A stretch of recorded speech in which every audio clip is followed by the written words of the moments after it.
You are now watching the official YouTube channel for the largest basketball manager game in the world. Join at BuzzerBeater.com if you think you can beat the buzzer. What is going on, everyone? Welcome back to Bubbles BuzzerBeater, the official BuzzerBeater YouTube channel. I hope Season 60 is treating you well so far. I know that's another big milestone for the game and website. And today I wanted to talk about something that I use basically every season during league play and just how I think about running tactics and being successful as you look at promotion. And what that's going to be talking about is how to always dodge or not even get guessed on for game day prep. And I'll go a little bit more in depth in this, but this is what I call it is triangle tactics, and I'll explain what that means more in a little bit.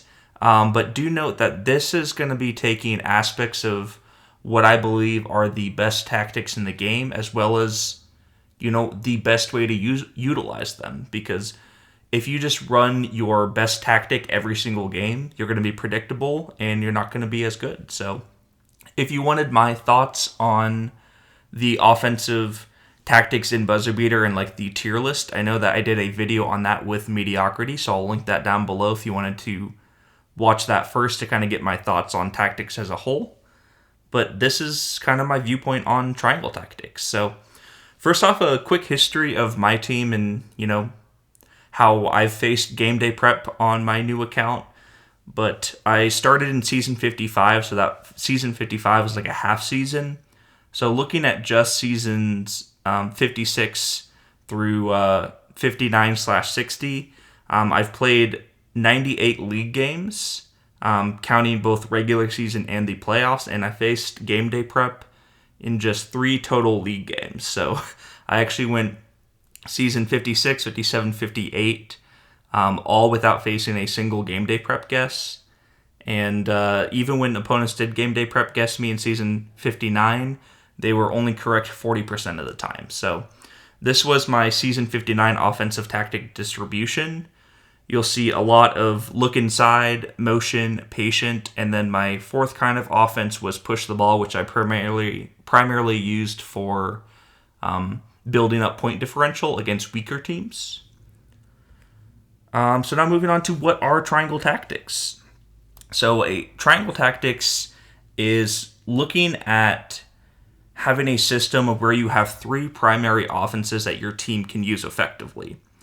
And not just 3 offenses that your team can use effectively, but 3 offenses that don't overlap from a game day perspective in any way. So as most of you know, game day prep looks at focus and pace, where your opponent can guess the sort of offense that you'll run. So the focus is just inside, outside, or balanced, and then the pace options are normal, fast, and slow. So ideally, these 3 offenses for the triangle tactics should be ran about 5 to 8 times per season during the regular season, with a couple curveballs thrown in to supplement them. So obviously, I'm not saying just run 3 offenses, but I think having 3 primary offenses is the best way to do it, and divide up those 22 games for your regular season among them. So this is going to be my favorite triangle, and one that I have talked about with lots of different managers and have posted on the BuzzerBeater forums a couple different times, I believe. But this is the triangle tactic that I use the most frequently. Depending on your team, this might not be the best fit for you, but for the sort of teams that I build and offenses I enjoy, this is my favorite triangle. So it's look inside, which is an inside fast offense, and also looking at motion, which is outside normal, and then lastly, patient or reverse patient, which is balanced slow. So the benefits of this and why I just love these 3 offenses and have said in the past, this is really all you need, is because I think look inside and motion are the 2 best offenses in the game that don't overlap in game day prep at all. And then patient, reverse patient is a good kind of third option for you, especially reverse patient if you're facing a man-to-man offense for a team that you think might be better than yours. So these 3 are the primary offenses that I typically run, and it changes season to season based on who my players are, but primarily this is what I enjoy to run. other triangle option. So this is another just example of what a triangle tactic would be.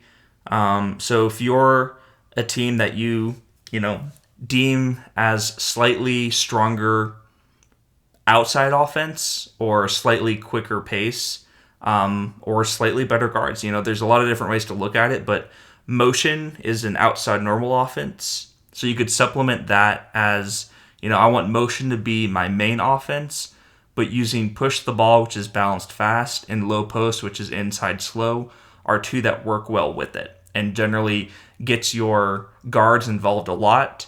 I know low post and look inside kind of do different things, but for this sort of situation, low post works very well with motion and push the ball if your team can run it effectively. Another example, looking at triangle, run and gun, outside isolation, and low post once again. Just another kind of preference thing of, I know some people actually prefer run and gun over motion, and some people test the isolation offenses a lot more than I do. So I don't use the isolation offenses very often, but I know some people have had some success with them. So this is another example of a triangle that works. And then yet another one. So this one includes a offense that I just don't run at all. So this isn't a triangle I would ever really make use of, but Princeton, inside isolation, and look inside. Once again, 3 different offenses that don't overlap in any way from a game day prep perspective. I've never been a huge Princeton offense person, but I know some teams like to try it out, and some teams try to run it exclusively. So Princeton, inside isolation, look inside is just another example of that. And then I just wanted to end with some statistics on it. So the idea behind this sort of strategy and tactic building throughout the season is that it diversifies your tactics. So if you're running offenses that overlap a lot from a game day prep perspective, teams are more likely to use that during the regular season as well as the playoffs. So, for example, if your primary tactics are look inside, low post, and push the ball, so you're like an inside-oriented offensive team, and you're primarily just running the 2 inside offenses, look inside and low post, and then supplementing that sometimes with push the ball, then opponents actually have a 66% chance of guessing focus correctly and a 66% chance of guessing pace correctly. So if I know a team just runs look inside, low post, and push the ball, I'm going to be very tempted to guess inside and fast when I play them, because more likely than not, I'm going to hit at least one of the 2, and a lot of times I might hit both of them. So if you see just the probability right there, if you're running those 3 offenses as your primary offenses, there's like a 44% chance that you can get accurately double guessed. And then for the example that I have as my favorite triangle kind of setup, if your primary tactics are triangular instead of ones that overlap, so in this example, look inside, motion, and patient, then opponents only have a 33% chance of guessing focus correctly and a 33% chance of guessing pace correctly. So what this leads to is a lot of the times people just don't use game day prep on your team. And it's a good feeling going into it because it's a lot less stressful wondering what they're going to guess, and if you need to run something different based on what you think they might guess. And also, if you have a couple different offenses that work well, if you know you're not going to get game day prep guessed very often, then you feel a lot better running like a secondary offense that might not be your best offense. So for the probabilities right there, you can see 1/3 and 1/3 means that you essentially have an 11% chance of getting accurately double guessed by your opponent.